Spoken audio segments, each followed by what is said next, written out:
when would you start to educate people on that? Because I think I'm trying to look from my perspective, because when I was 14, maybe 13, 14 at school, and whenever we used to come up at a topic or a lesson about puberty and how people interact like with as they're getting older, we always used to be like, ooh, like it's like we never really paid attention that much, because it used to be just weird to learn about it, but I never really had that interest in learning about sex and how it is. So how would you, I guess my question is, how would you approach to teach kids about it? Or like, because some parents would get upset that you teaching their kids on the sex subject. I think at the end of the day, and it obviously is dependent, because different cultures have their views and have their views on it, and it's a hard subject because everyone will have their opinions on it.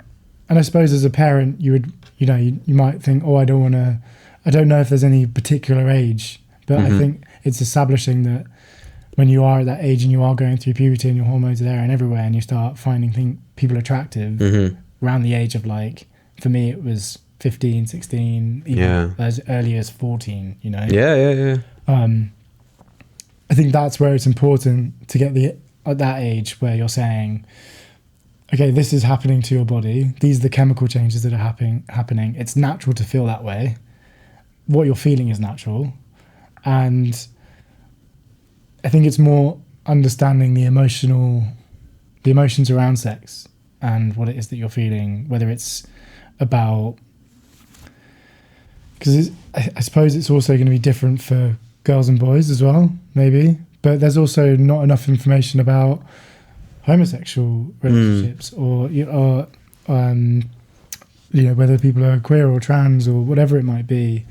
Just understanding that subject as a whole, I think, is extremely left out. And maybe that's because we don't know how to approach it. Do you think there's a lot of shame around it? That's why we're not approaching it? Yeah, I think especially maybe there's this kind of stigma or this kind of feeling in the air that it's a taboo subject and no one really knows how to best. I think that now there's better resources out there. Yeah, there's more information. There's more information. It would just be good to see that implemented more into an actual thing that you can learn. Because for me, I remember it was in school, it was like, these are the STDs that you can attract. This is how to put a condom on, that's it. Whether there was no kind of understanding of what is STD in the first place. This is what is online. I don't know. There was no kind of education around the subject as a whole as sex, and for something that's so important and something that everyone will experience. Whether I think that's just a really big chunk of thing that we're missing, actually. And then that's where I think that if you haven't had that education or understanding mixed with already maybe your own kind of introductions to things or from people that have, I think that's where, especially for men, maybe that's where addictions happen, or they start looking online and they start thinking that they want to do that more or this more, or then it's starts to become a bit more of a complicated subject.